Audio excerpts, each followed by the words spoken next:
Hola, hola, ¿cómo se encuentran, queridos seguidores y seguidoras? Como siempre les digo, lo prometido es deuda.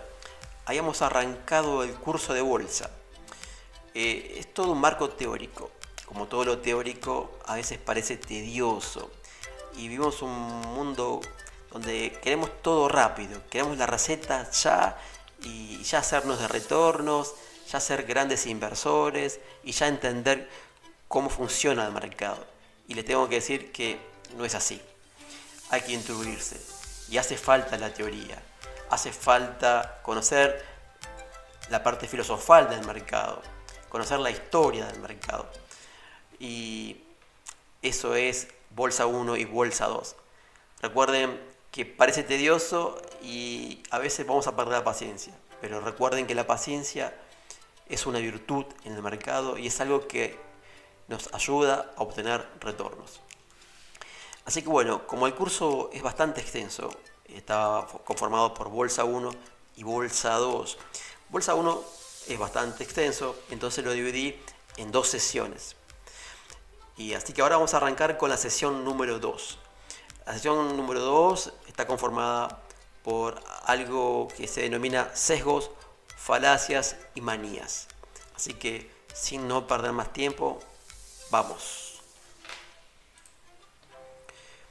Sesgos, falacias y otros mitos en los mercados, por Mariano Pantanetti. Invertir en valores es ante todo disciplina, y dado ello debemos conocer los aspectos psicológicos que gobiernan los mercados y que nos gobiernan en tanto seres humanos. Conociendo los aspectos que debemos dominar, podremos dar los primeros pasos para establecer estrategias de inversión acordes a nuestra dinámica, preferencia y necesidad. Podemos contar con un sistema de trading eficaz. Podemos contar con un sistema de alertas bursátiles que creemos va a resultar un boom. Podemos leer al mejor gurú de los mercados emergentes. Podemos copiar sus consejos. Pero lo que ninguna de estas herramientas o personas puede hacer por nosotros es ponernos en acción. ¿Alguna vez tuvo la sensación de saber que lo que hacía estaba mal y que incluso hacerlo era perjudicial para usted mismo? Bien, piense en esa actitud llevada a los mercados. Usted pagó cientos o miles de euros por un sofisticado sistema de alertas bursátiles que promete indicarle en tiempo real en qué momento debe comprar tal o cual acción. Activa el sistema, se siente frente a su ordenador, llega la alerta, pero un impulso lo lleva a no hacer nada, o peor aún, hacer lo contrario. Usted ha realizado una ardua investigación respecto de un par de divisas y ha tomado una posición que presume ganadora. Lamentablemente, para usted, el mercado cambia su tendencia y su posición se vuelve perdedora. Usted sabe que debe cerrar dicha posición y cortar con la pérdida, pero por alguna razón que desconoce o por un falso sentimiento positivo, decide mantener la pérdida. Su cuenta se desangra. El mercado se manifiesta muy volátil, convulsionado. No sabe bien qué hacer y decide distraerse leyendo la prensa del día. Lee un artículo interesante con algunas recomendaciones. Toma acción respecto de lo leído sin saber bien por qué. No necesita justificarse, pero lo dijo el gurú del momento. Su cartera va muy bien este año, pero siente que algo le falta, alguna operación que lo ayude a mejorar su perfil de riesgo. La respuesta reluce: oro. Todos lo han comprado. Pues bien, ¿cómo no tomar una parte de mi cartera? En el peor de los casos, Si el oro baja, no habré perdido yo solo. Entonces, y muchos comentarios similares se producen debido a una serie de sesgos, falacias y manías que nos afectan en nuestro proceso de toma de decisiones. Pues, como veremos, no siempre adoptamos el mejor camino o tomamos la mejor decisión en materia de inversión, aunque creamos que somos racionales en términos de minimizar riesgo y maximizar ganancias. En tantos seres humanos vivimos bajo el influjo de lo que se denomina racionalidad limitada, una suerte de pensamiento racional, con ciertos tintes o momentos de blanco mental. Así somos, y en este capítulo pretendo presentar aquellos sesgos, falacias y manías que nos afectan a la hora de tomar decisiones en los mercados de valores. Conocer nuestros límites es el primer paso en la carrera para superarlos. Los mercados no son juegos. Una de las primeras consideraciones que se tiene sobre el mercado de valores es que se trata de un juego, puro azar. Azar en un sentido negativo de la palabra, azar como un determinismo en el que no podemos intervenir. En la búsqueda de diferentes acepciones para el azar, surgen dos que considero relevantes compartir aquí. Ambas, de un modo u otro, están ligadas al pensamiento colectivo respecto de los mercados de valores, a la idea negativa de intervencionismo, de aleatoriedad propia de los juegos del casino, donde luego de salir 5 veces el negro, sabemos que matemáticamente la probabilidad de que vuelva a salir negro es del 50%, pero pensamos que sí, negro salió, no, volverá a ocurrir, apostamos, y negro el 11. La primera aceptación me sorprendió, casi como una revelación cuando comencé a estudiar el idioma portugués. Azar en el idioma portugués es traducido literalmente como una mala suerte. Pareciera que lo azaroso está ligado directamente con un acontecimiento negativo. Suerte es otra cosa, suerte y de la buena. La segunda acepción surge de estudiar la definición de azar. Según las consultas en wikipedia.com, podemos analizar el azar como un encuentro casual. La definición no presenta el tema como la ocurrencia de sucesos independientes y que de una u otra manera tienen como partícipe necesario una causa conocida. Por ejemplo, una maceta cae desde un balcón por una acción necesaria. Algo la motivó, la gravedad, etc. Pero es azaroso que su trayectoria coincida con la cabeza de un paseante. En el terreno de las actividades aleatorias, el comportamiento descripto está sujeto en la célebre creencia del jugador, a saber que los sucesos ocurridos en el pasado determinan lo que ocurrirán en el futuro. Sistemas complejos y reflexivos.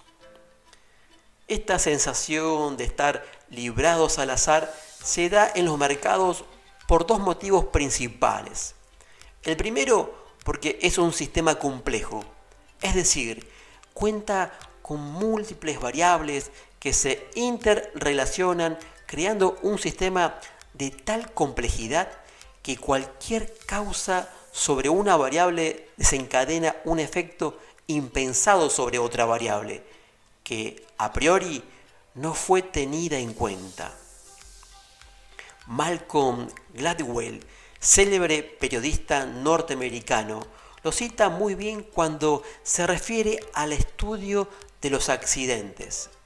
Gladwell analiza el caso del accidente de un transbordador, haciendo foco en la causa de dicha tragedia, un detalle menor. En un sistema con tantas variables, se hace prácticamente imposible establecer todo y cada uno de los puntos de control y la interrelación posible entre cada uno de estos. Los mercados son sistemas complejos y en tanto los complejos ocurren accidentes, abruptas bajas, flash, crash, crack, entre otros.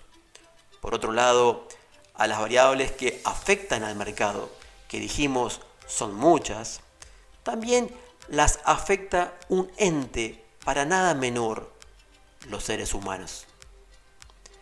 Si incorporamos este nuevo ente, debemos hablar además de reflexividad. Este término fue llevado a los mercados por George Soros.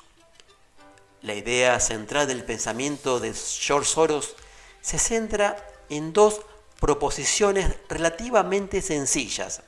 Una es que en las situaciones que tienen participantes pensantes, la visión que tiene del mundo esos participantes es siempre parcial y distorsionada.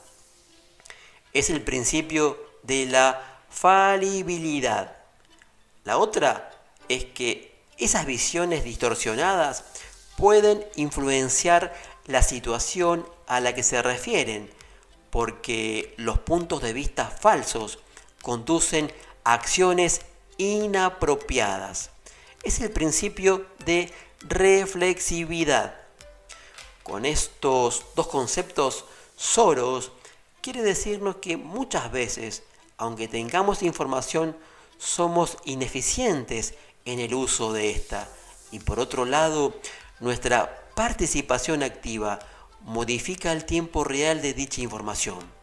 Lo dicho, aplíquese a los mercados.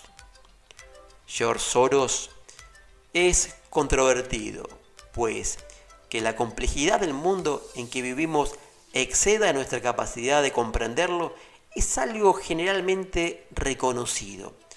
En ese asunto no se ofrecen ideas nuevas, y Soros así lo reconoce. Pero si enuncia que la principal fuente del problema es que los participantes forman parte de las situaciones por las que tienen que tratar, el principio de reflexividad se presenta una y otra vez en este tipo de anuncios, pues de alguna manera viene a significar que no existe el hecho sin que exista el sujeto que lo presencia. Y según Soros, las acciones de este sujeto vienen a modificar el hecho. Entonces, cuando nos paramos frente al mercado, debemos pensar en estos aspectos. Estamos frente a un sistema complejo. Creemos que lo comprendemos, que contemplamos todas las variables que lo afectan y cómo se interrelacionan. Al mismo tiempo, obramos en consecuencia al respecto de nuestras creencias y nuestra propia acción en el mercado. Es una nueva variable de análisis para otro agente. Otro agente es el comprador o el vendedor. Y las acciones de este actor son nueva información en nuestro sistema de toma de decisiones. Pues entonces debemos actuar sabiendo que somos falibles y operamos en un entorno reflexivo. En relación a la forma en que nos acercamos al mercado, generalmente se presentan dos tipos bien diferentes de acepciones. Aquellos que abogan por lo analizado aquí y creen en un mercado ineficiente, y aquellos que ven agentes racionales en los operadores bursátiles y el público inversor, e incluso capaz de procesar toda la información disponible en el proceso de toma de decisiones. Estos creen en un mercado eficiente. Mercado eficiente versus mercado ineficiente. La diferencia entre abogar en un mercado eficiente y el mercado ineficiente es crucial para determinar qué tipo de inversor seremos. Si un agente piensa que el mercado es ineficiente, calma, ya analizaremos cada tipo de mercado. Seguramente desea aprovechar esa ineficiencia bajo un sistema de trading o bajo una estrategia donde pueda identificar valor en un activo que según sus análisis no han podido discernir otros agentes en un mismo mercado. Por otro lado, si creemos que el mercado es eficiente, no tiene sentido que busquemos ineficiencias en este, pues como dijimos, creemos en su eficiencia. Dado esto, deberíamos entonces invertir buscando retornos promedios y apostar por una suba o baja general, sin utilizar tiempos en la selección de activos individuales. Una buena herramienta para este grupo son los ETF o fondos indexados. Cuando nos referimos a mercados eficientes, lo hacemos bajo el supuesto que los agentes conocen toda la información disponible que afecta al precio de un activo, que esta información es libre y que la conducta de los agentes es aleatoria, es decir, no podemos anticiparnos a priori a lo que va a ocurrir. También parte del supuesto que en un mercado eficiente todos los activos están valorados correctamente, no pudiendo realizarse ganancias tras la búsqueda de activos subvalorados o sobrevalorados. Obviamente, también se hace una mención del futuro, pues sabemos que los precios de hoy están influenciados por los acontecimientos futuros. En la teoría del mercado eficiente, se supone un futuro aleatorio que afecta por igual y en promedio al mercado en su conjunto, eliminando así las posibilidades de aprovechar en beneficio del agente estas ineficiencias, es decir, reconoce irracionalidad e ineficiencia, pero aleatorias. Bajo los supuestos del mercado eficiente, no es rentable asumir costos, tiempo, dinero, atención, otros. En el análisis y búsqueda de oportunidades, pues cualquier ganancia extraordinaria debería compensarse con una pérdida de igual magnitud. La estrategia consiste en la inversión en activos que replican el mercado, por ejemplo, fondos índices. Mercados ineficientes. Visto el análisis para mercados eficientes, pensemos en los supuestos que lo sostienen para entender, porque podríamos indicar que los mercados son ineficientes. El principal supuesto radica en la utilización de la información, dado que la información tiende a ser asimétrica, es decir, los agentes no comparten el 100% de la información por falta de acceso o por ocultamiento. La toma de decisiones no se realiza en igualdad de condiciones. Por otro lado, ante una misma cantidad de información, dos agentes pueden tener interpretaciones diferentes, por lo que de un mismo cúmulo de datos surgen acciones diferentes, dando lugar a ineficientes y estas a la creación de oportunidades en el mercado. Creer en un mercado ineficiente es la condición fundamental para sostener un análisis del mercado bajo un análisis técnico, interpretación gráfica y matemática de los precios de los activos. Cuando del análisis fundamental, interpretación de la macroeconomía y de la situación económica financiera de un activo, este tipo de análisis busca explotar las ineficiencias en busca de un resultado superior a la media del mercado. My Way. Luego de leer respecto de las teorías sobre el mercado eficiente y el mercado ineficiente, puede que el lector se pregunte si existen estadísticas que respalden una u otra postura.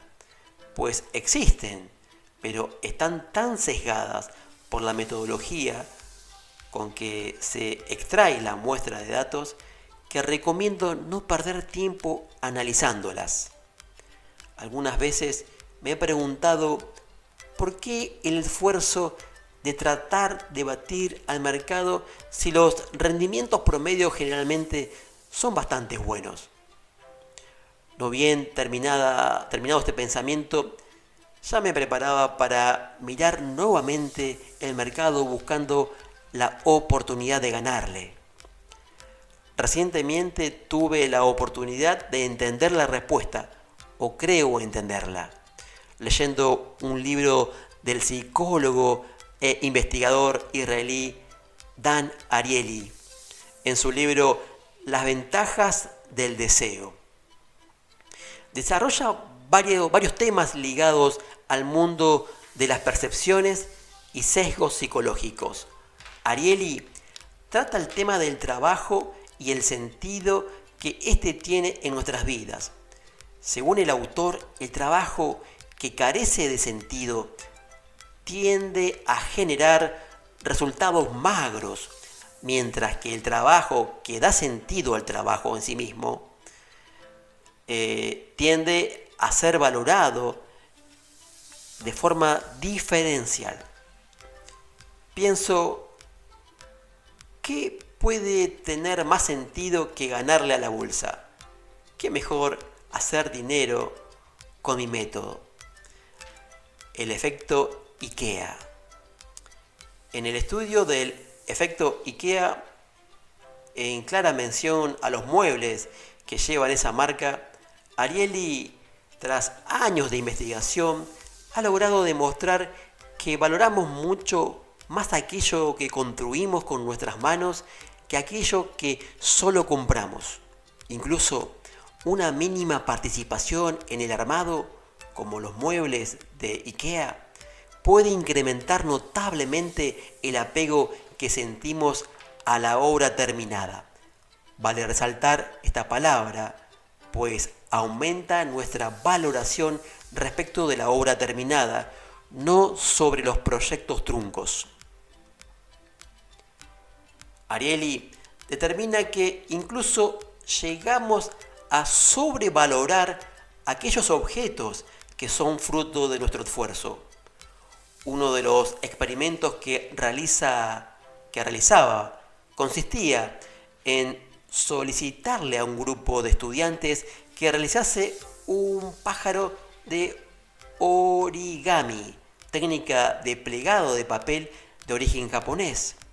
Vale aclarar que el equipo de investigación soltaba un paso en la explicación para que identificablemente la pieza final no tenga aspecto terminado. Luego solicitaba a los estudiantes que valoren sus piezas respecto de otras realizadas por profesionales. Resultaba sorprendente encontrar que muchos sobrevaloraban sus piezas respecto de verdaderos ejemplos de perfección. Personalmente, aunque no lo he testeado, considero que el efecto IKEA puede ser trasladado a las ideas bursátiles, es decir, sobrevaloramos las ideas y las conclusiones a las que hemos llegado por nuestros medios en lugar de operar con recetas de mercado. ¿Por qué preferimos investigar, seleccionar activos, buscar ganar el mercado cuando los resultados promedios son similares y a veces mejores que los individuales? Parte de la respuesta está en el efecto IKEA. Puestos a seleccionar activos o a desarrollar un método de inversión, seguramente estemos orgullosos del sentido de nuestro trabajo y al mismo tiempo el efecto IKEA nos hace enamorar, en palabras de Ariely, de lo hecho. En los mercados, mucho cuidado, hay amores que matan. Muchas veces será mejor nuestro análisis personal que el análisis de otros actores. Aunque podemos considerar como fuente de nuestro propio análisis lo hecho por terceros, debemos tener cuidado con el peso que le damos a nuestra conclusión final, a las ideas de los gurús. Magister Dixit. Magister Dixit o falacia de autoridad se refiere a darle valor o sentido a una afirmación en función de ponderar quién es el autor de dicha afirmación. Si partimos de la base de que una falacia es un razonamiento incorrecto que tiene la apariencia de ser correcto dada su estructura, podemos afirmar que en Magister Dixit se pone foco para dar veracidad al argumento en quien lo dijo, no si es válido lo que dijo.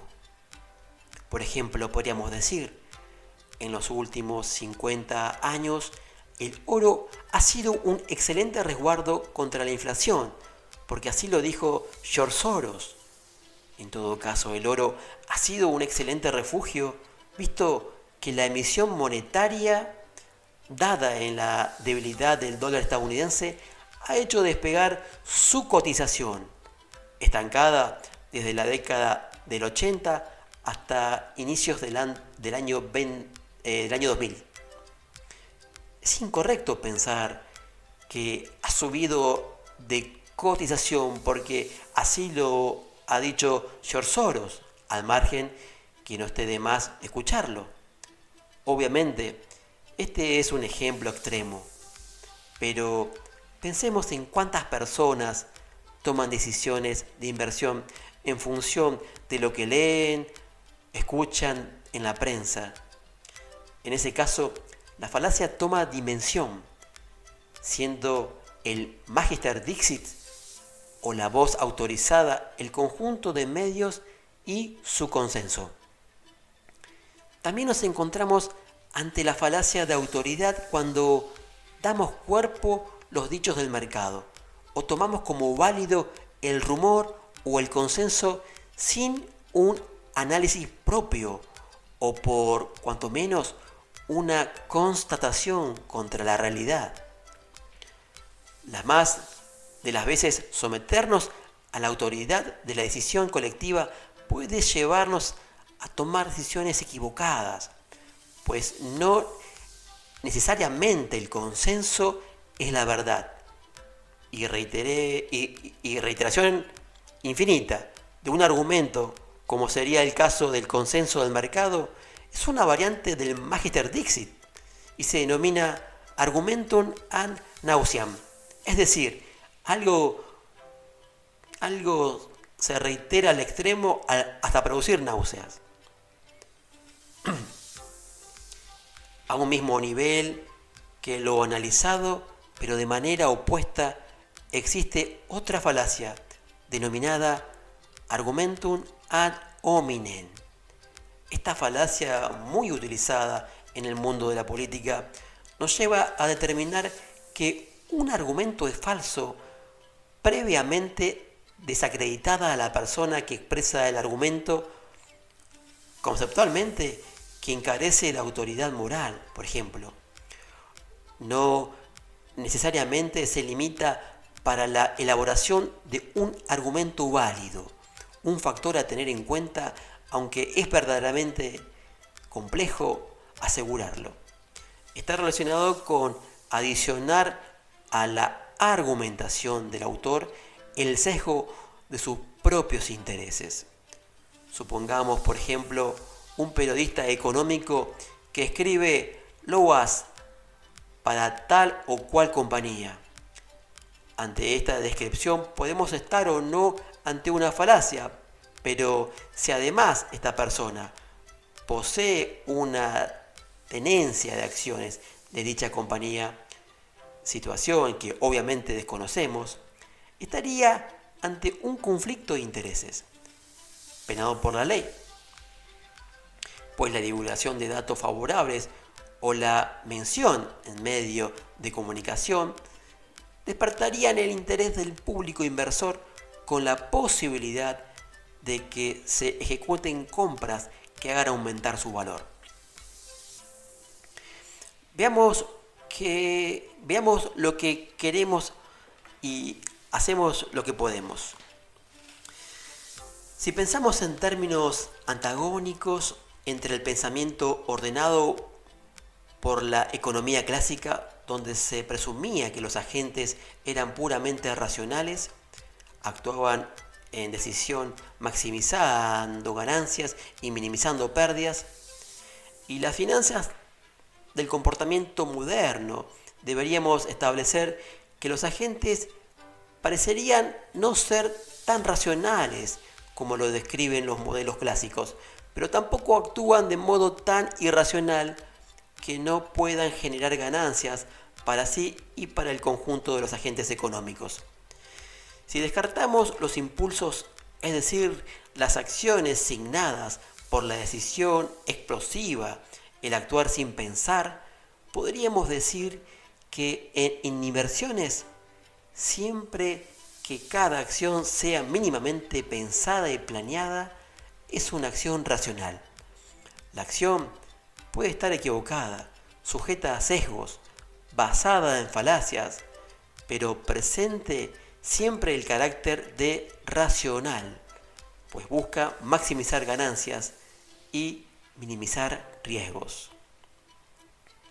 Incluso este mismo mensaje presenta una falacia, la falacia del resultado, pues nótese que hago mención a que el resultado de la toma de una decisión puede estar errado por varios factores, sesgos, falacias, etc.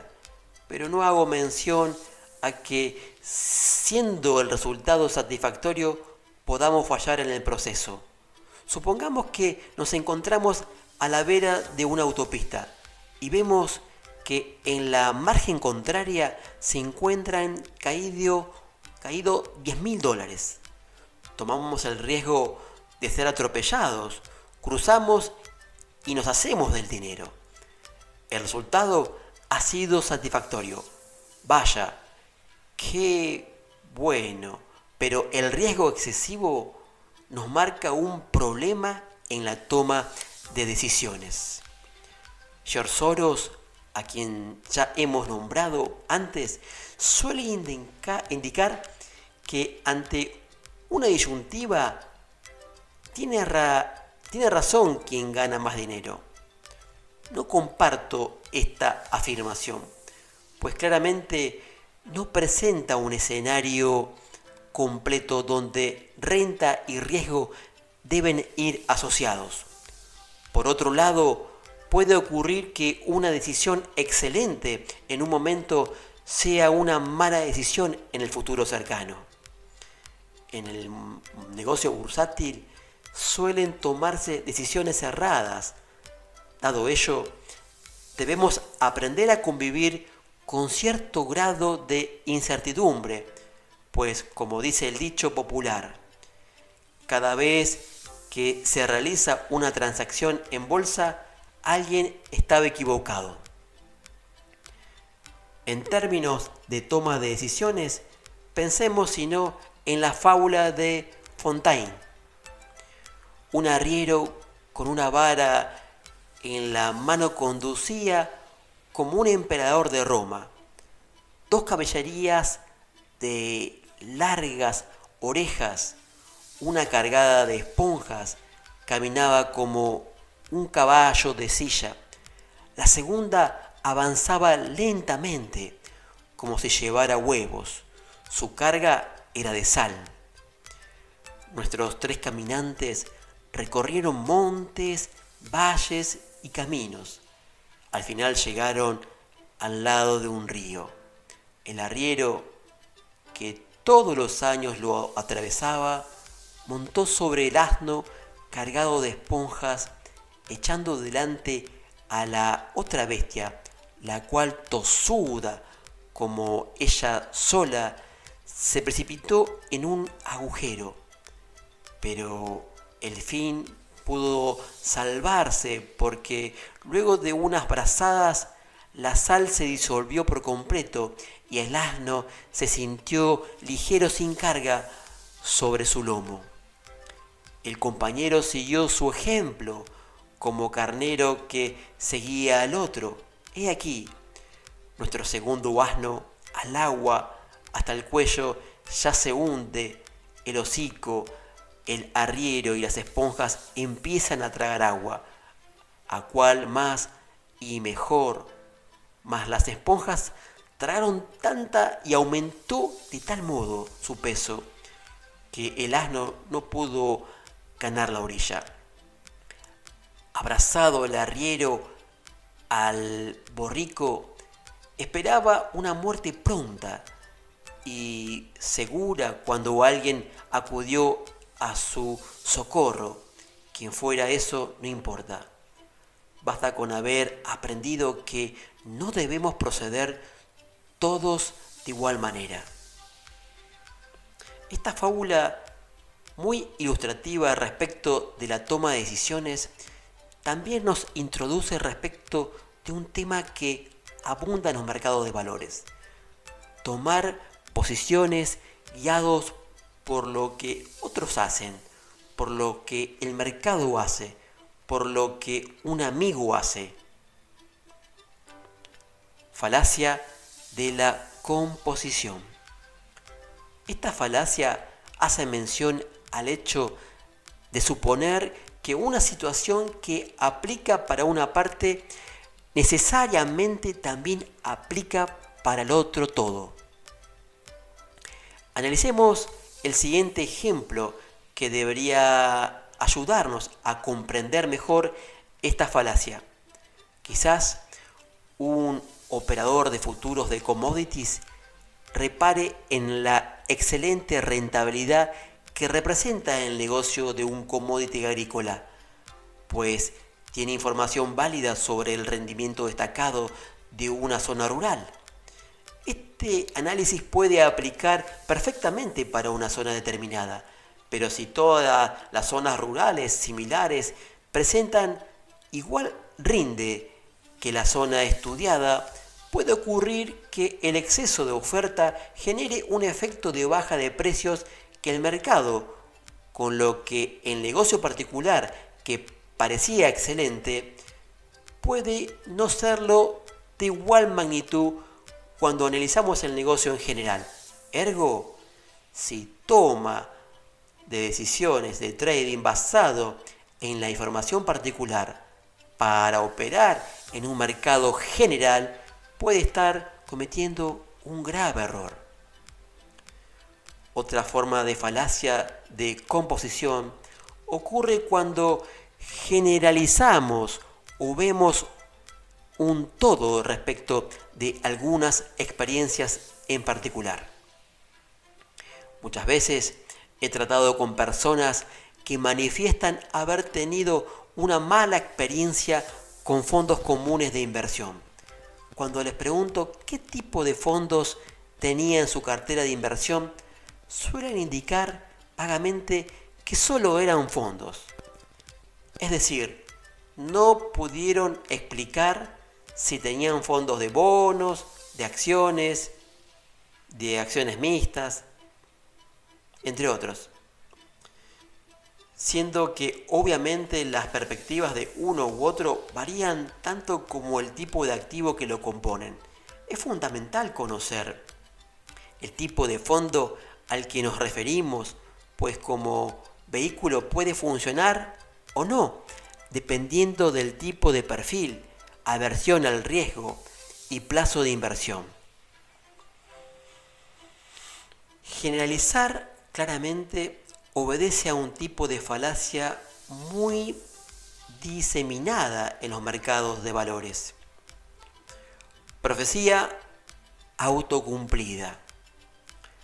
Respecto de la falacia de la composición, suele suceder que realizamos un análisis que se cumple aunque sea un análisis conceptualmente erróneo.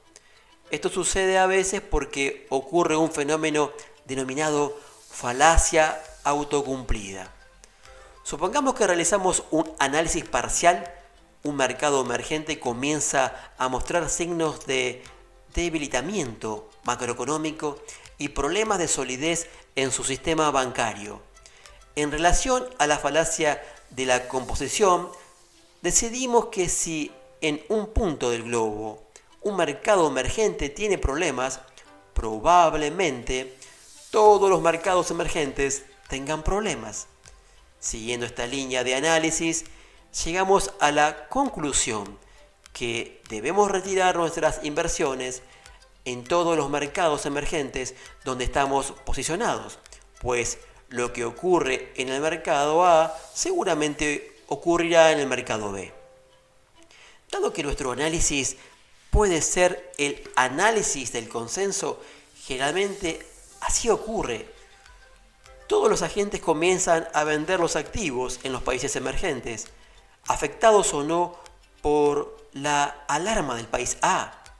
Esta venta masiva obviamente desemboca en una baja de los precios de los activos, que a su vez desemboca en nuevas ventas que precipitan más aún los precios a la baja, generándose, por causas erróneas, una baja predicha sobre una base falsa.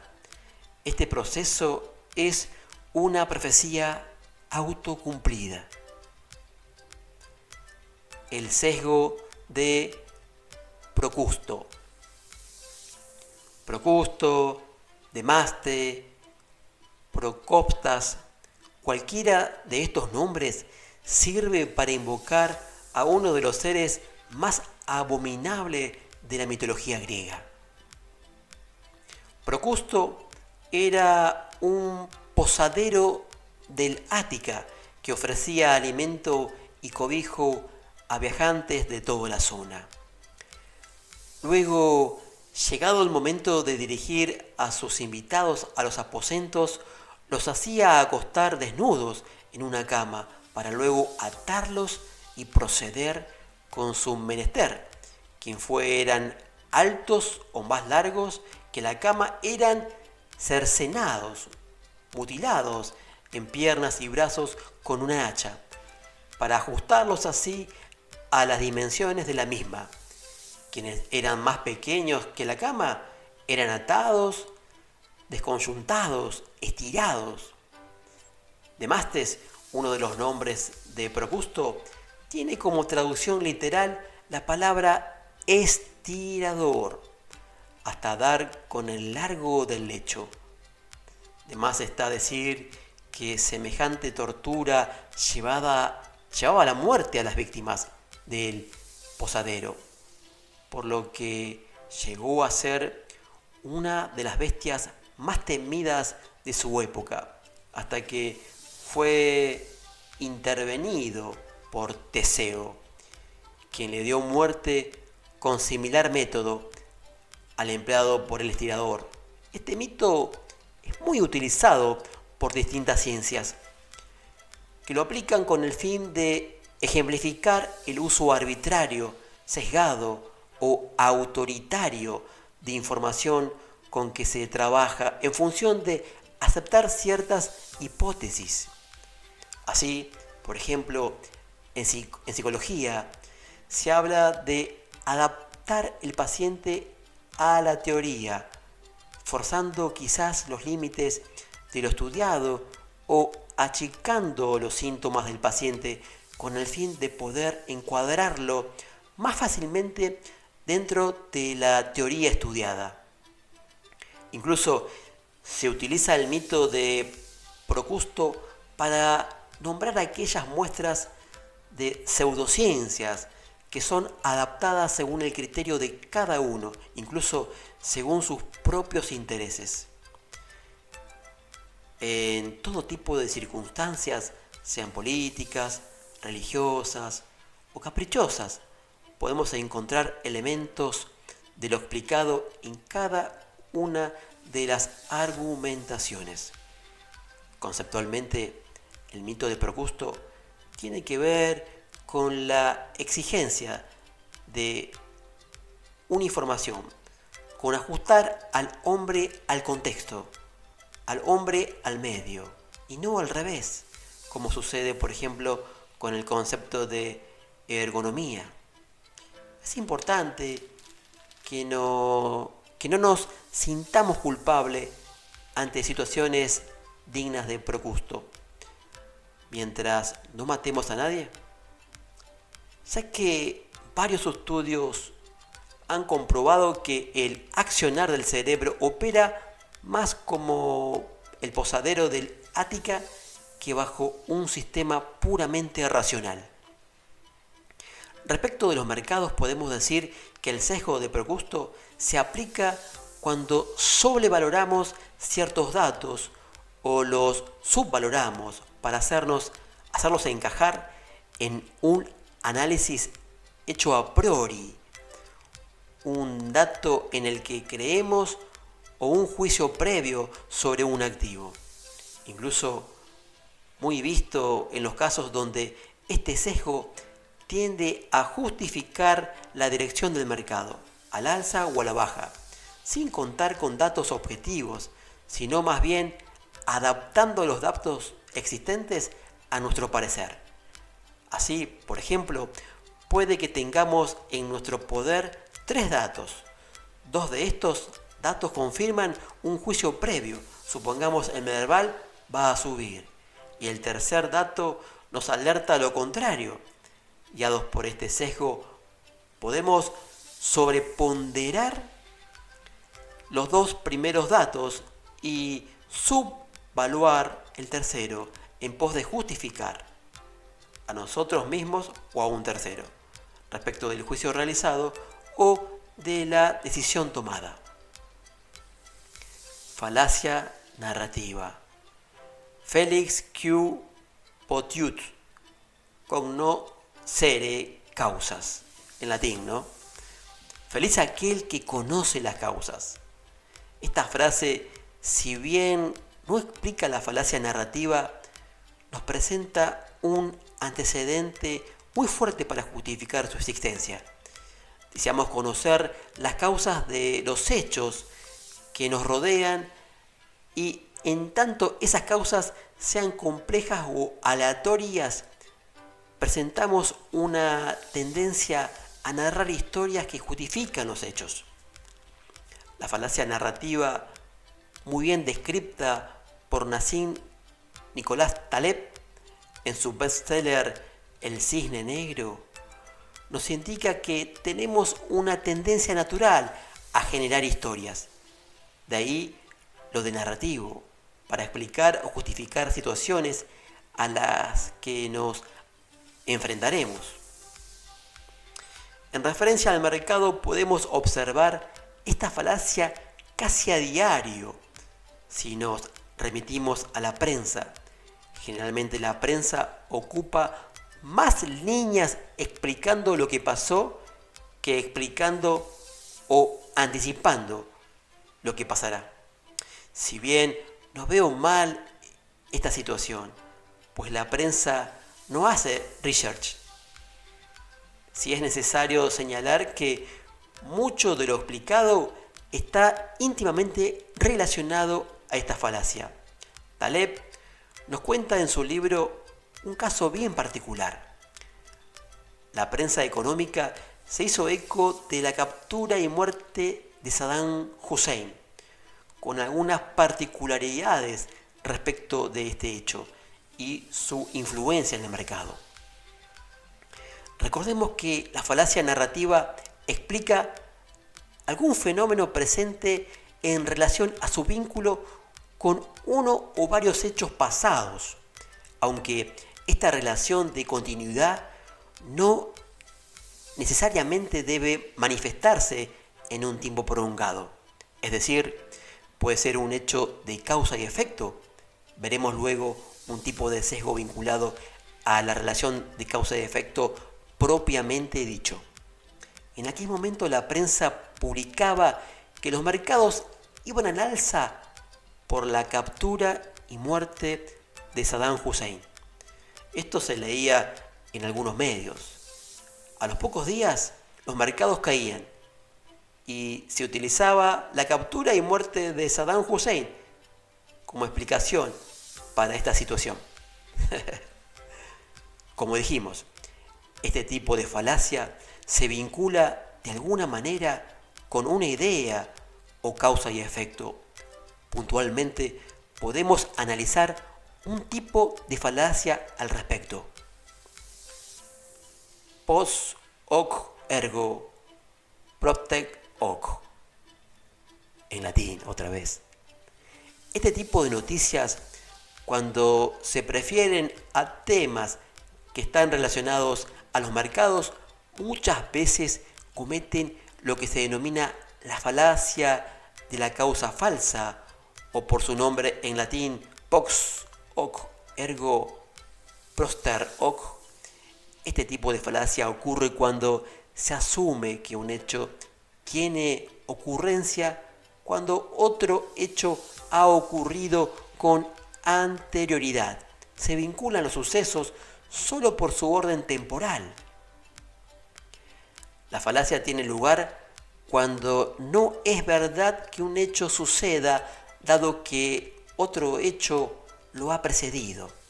Son afirmaciones del tipo, dado que A ocurrió antes que B, cuando sucede A, luego sucede B. Por ejemplo, todas las mañanas al salir de mi casa me cruzo con mi vecino. Si yo no salgo de mi casa, mi vecino no saldrá de la suya. Nótese que la relación se basa solamente en una lógica de continuidad.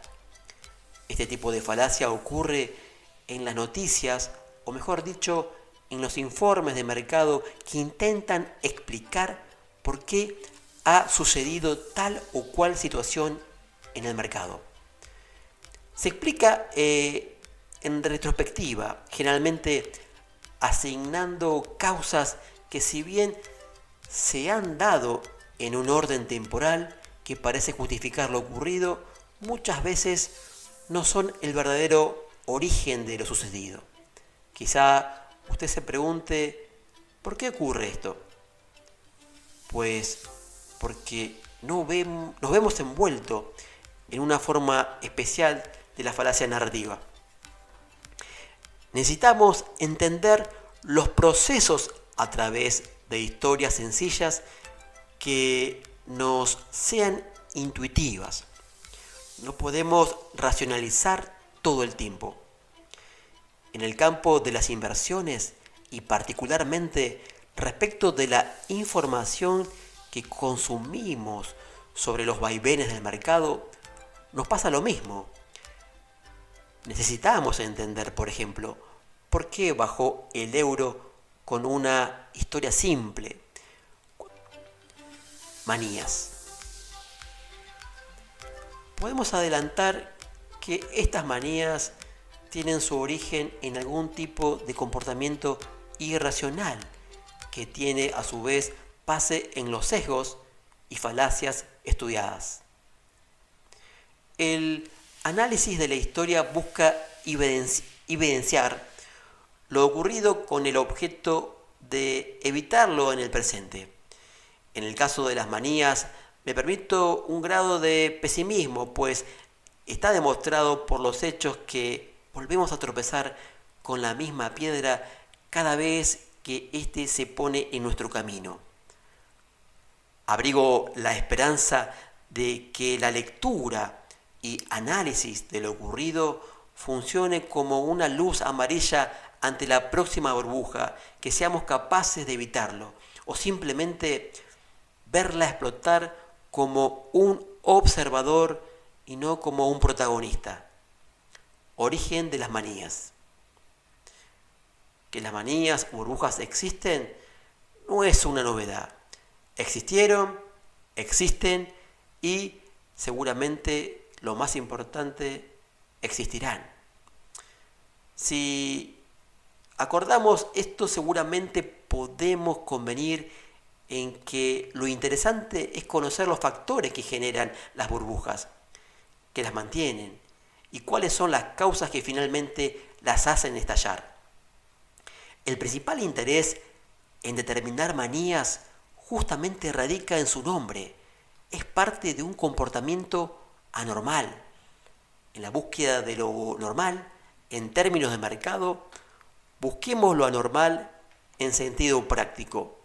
Edward Chancellor, en su libro Sálvese quien pueda, año 2004, resalta el carácter maníaco depresivo del mercado. Chancellor nos presenta estas dos etapas como antagónicas, pero no separadas, es decir, una sucede, se funde con la otra y viceversa, dando lugar a una línea que se hace imperceptible hasta que ya es tarde. En este proceso maníaco depresivo, los patrones de cambio del estado de ánimo pueden ser cíclicos, comenzando a menudo con una manía que termina en una depresión profunda. En ocasiones pueden predominar los episodios maníacos o los depresivos. Este mismo esquema médico encuentra Chancellor en los mercados. No es novedad que existan ciclos y que estos, en mayor o menor medida, generan periodos de alzas exuberantes, manías, para luego generar periodos de calma, tensa calma, bajas furiosas o estallidos depresivos. Así como en la medicina este trastorno puede medicarse, es importante en los mercados al menos intentar buscar una cura. Son dos los denominadores comunes en todas las burbujas. Por un lado, la presencia de apalancamiento, generalmente en forma de abundante y barato crédito. Por otro lado, la aparición de la novedad como un motor de un cambio de paradigma que viene a justificar los elevados precios que se suceden, apalancados por créditos baratos. Es decir, uno es el fuego y el otro es la leña. El apalancamiento. Niall Ferguson lo deja más que claro en su libro El triunfo del dinero del año 2009. Toda la burbuja es precedida por expansión de crédito. Eso está claro. Y cuando analizamos las burbujas que más fuertes explotaron a lo largo de la historia, haremos hincapié en detectar las formas que ha tomado este apalancamiento, es decir, el crédito. Pues no siempre se presenta de igual manera. He aquí la habilidad que debemos desarrollar.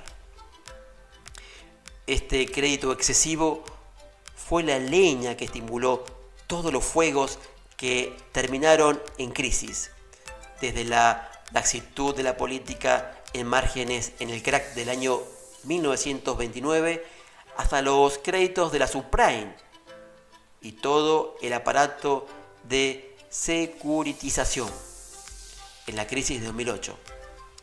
En este último caso, vale además de señalar la laxitud de la política de crédito de los bancos y el menor valor del dinero reflejado en una tasa de interés bancaria tendiendo a cero. La novedad. El otro punto que generalmente sostiene la burbuja hasta que explota es la novedad. Este concepto lo veremos a lo largo de las distintas crisis, igual que el crédito, en distintas formas, quizá como novedad financiera, en tanto estructuración original de algún derivado, novedad a nivel esquema de producción, medios de distribución, arquitectura organizacional, entre otros. Pensemos cómo nos sentiremos si fuésemos habitantes de la Tierra en plena época colonial. Seguramente creíamos que estábamos siendo testigos de un cambio de paradigma similar al que vivimos en el año 2000 con la irrupción de las .com.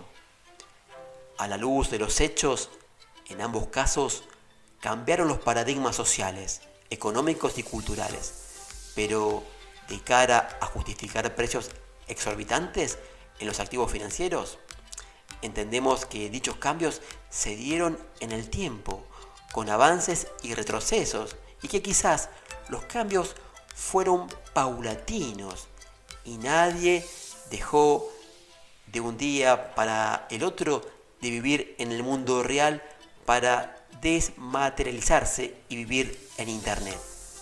Con esto no quiero decir que no estemos atentos a las novedades, pues el mundo de hoy presenta las ventajas de que todos conocemos gracias a los avances propios de las novedades como motor de la humanidad. Sin estos cambios o avances pequeños y a veces radicales, seguramente seguiríamos con un promedio de vida de 40 años.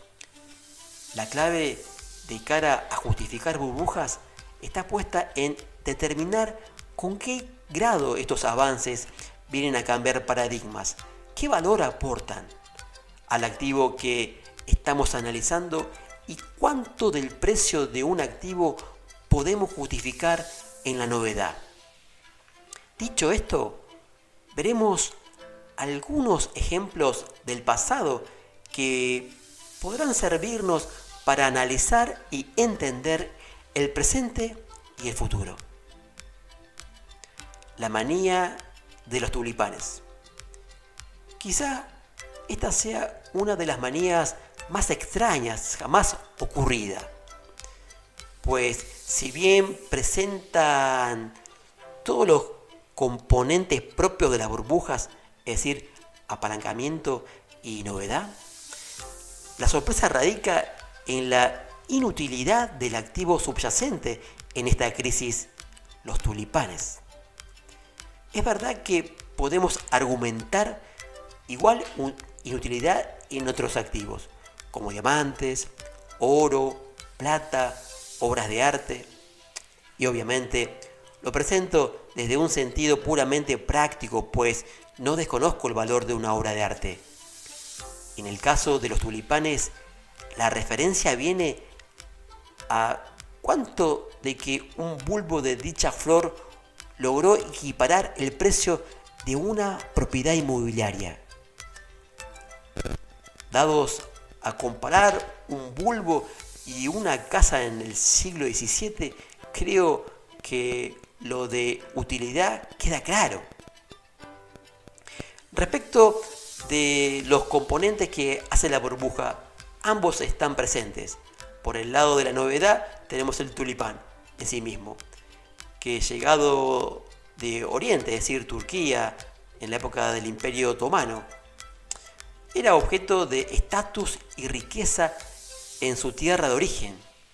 Por otro lado, un fenómeno botánico, dado que la mutación de los bulbos que se desarrollaban en Holanda generaba múltiples colores en bulbos que en origen presentaban flores monocromáticas. Este fenómeno era muy valorado por la exclusividad de las flores que nacían de dichos bulbos, contribuyendo a aumentar los precios. Como referencia podemos indicar que un bulbo St. Peter Augustus tulipán negro llegó a venderse en 6.000 florines. En pos de comparar este valor, era en aquel entonces comparable con unas 20 toneladas de trigo.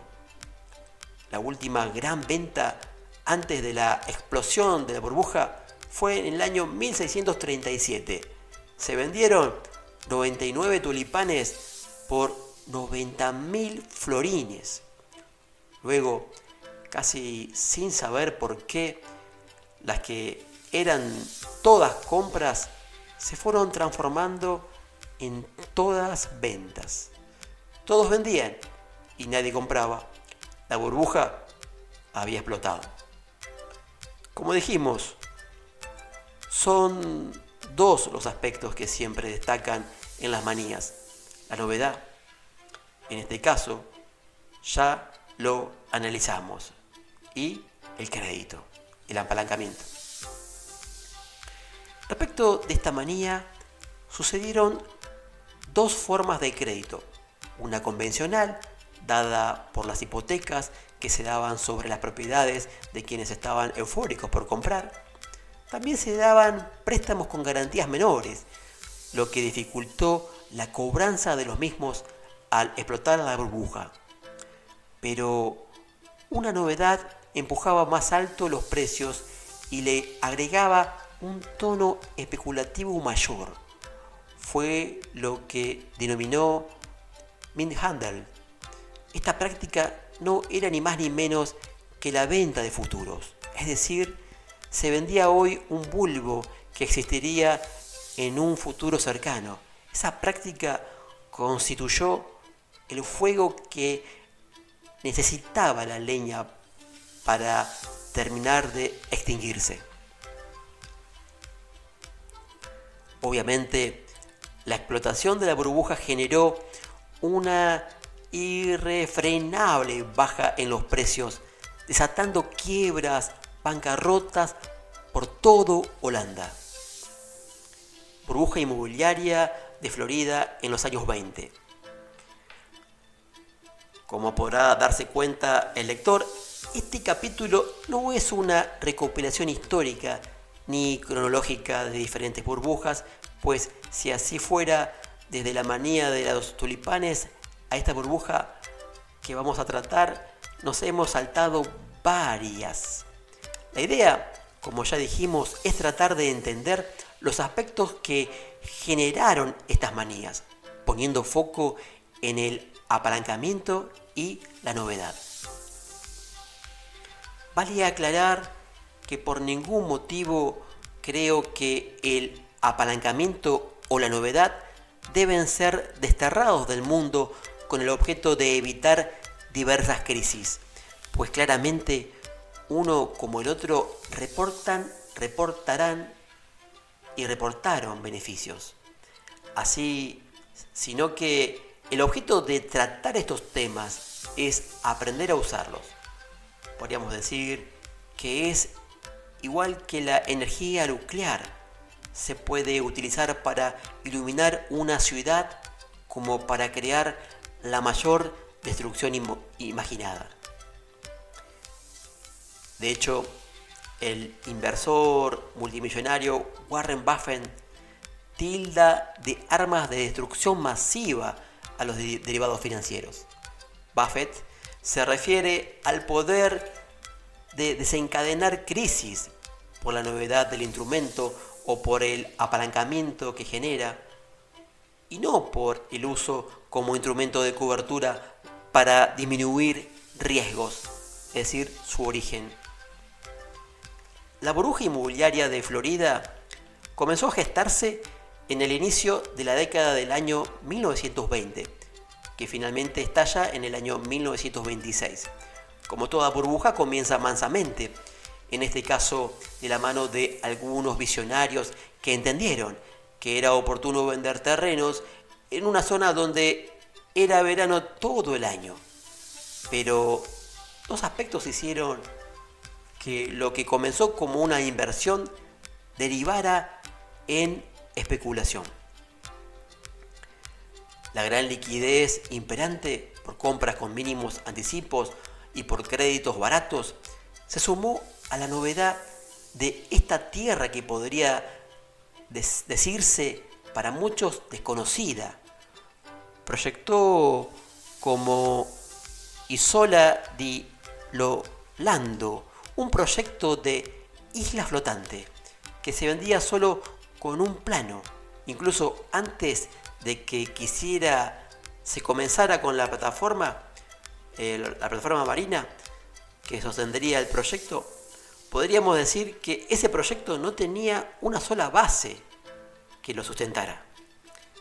La fiebre especuladora en Florida encontró varios estímulos que hicieron que los precios aumentaran de forma categórica. El precio a la compra con solo el 10% del valor hacía que algunos terrenos pasaran de mano con el consecuente aumento del precio hasta 10 veces en un mismo día. El dinero de los estados del norte de Estados Unidos y el dinero del extranjero fluía hacia Florida. Los créditos baratos eran moneda corriente.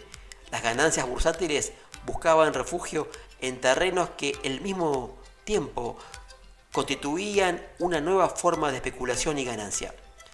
Todos estos aspectos, como ocurre con las burbujas, dejaron de ser estímulo cuando todos quisieron salir por la misma puerta al mismo tiempo.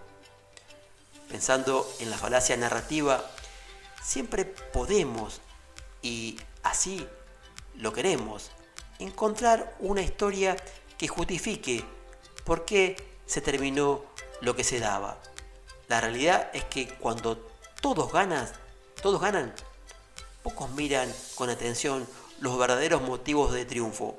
Pocos analizan si lo que compran y venden tiene valor real o solo es un cambio de precios que mientras siga ascendente pueden ser terrenos, espejos de colores o inclusive humo. Solamente se trata de transar un bien en pos de ganar. Sucede que cuando por algún motivo la fiebre se apaga, nos percatamos que lo que poseemos no tiene valor y en ese caso no tiene precio. La pérdida entonces se hace manifiesta. Las razones que hicieron prestar atención a esta fiebre fueron varias, pero la única que considero verdadera es la fiebre especulativa. Pues si bien puede ocurrir que algún factor perturbe el valor de un bien, si el precio y el valor van de la mano, nunca estaremos frente a una burbuja. En el caso de Florida, el colapso de los trenes porque el flujo de materiales impedía el transporte de alimentos, el aumento del costo de los alimentos porque los trenes llegaban tarde o llegaban solo con materiales, y el huracán del año 1926 dieron por tierra con las expectativas de la zona. Cuando se terminaron los compradores, los poseedores de tierra quisieron vender. Cuando no pudieron vender, bajaron los precios. El resto de la historia es conocida. En este caso podemos sumar un hecho que terminó de asestar el golpe a la zona, la crisis del año 1929, el famoso crack del 29. Considerando otro huracán en el año 1928 y una plaga de moscas en el año 1929. La continuidad desde 1926 a 1929 fue de mal en peor hasta caer en la Gran Depresión, lo que llevó a la economía del Estado a recién alcanzar la recuperación en la Segunda Guerra Mundial. ¿Y si esta vez es diferente?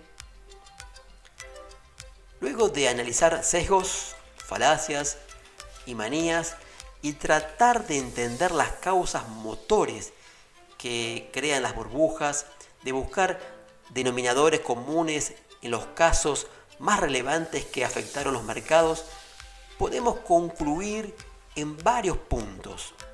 Somos entes racionales, pues salvo alguna afectación, buscamos maximizar ganancias y minimizar pérdidas, pero en un contexto de hiperinformación no siempre tomamos las mejores decisiones, tanto sea porque tomamos decisiones en un marco de incertidumbre, como porque al tomar decisiones nuestro proceso decisorio se ve afectado por sesgos y falacias que nos llevan a escenarios subóptimos de cara a los resultados obtenidos. Donde operemos podemos tener mejores o peores resultados, pero cuando estamos frente a una novedad, no podemos escapar a la pregunta del millón: ¿y si esta vez es diferente?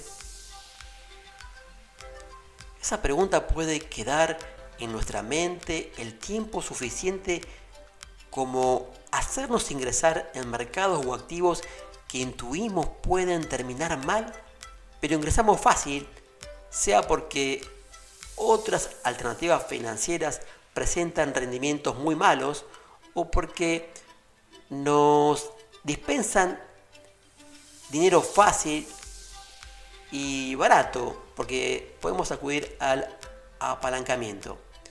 Ese cóctel nos lleva a hacer uno o más de ese rebaño que justifica lo que a todas luces no se puede justificar y que luego del estallido propone una serie de explicaciones ex post para entender lo que pasó y que tendría que haber pasado para que no pase. Así, ante la próxima novedad, nos preguntamos una vez más: ¿y si esta vez es diferente? Este análisis nos lleva a una conclusión. Si bien los aspectos de novedad y apalancamiento son causas de las manías y las burbujas, no podemos dejar de asumir un rol responsable en tanto inversores. Quien compra un inmueble, quien compra una acción, quien vende su casa para comprar un tulipán, somos nosotros las personas que protagonizamos el mercado. No es una falacia o una irrealidad, somos nosotros los especuladores. Von Mises ya lo señaló: en tanto hombres, en tanto humanos, cada uno de nuestros actos es propiciado por nuestra condición. Y esa condición, la humana, hace que sean actos racionales. Las burbujas son nuestra acción. La acción es humana.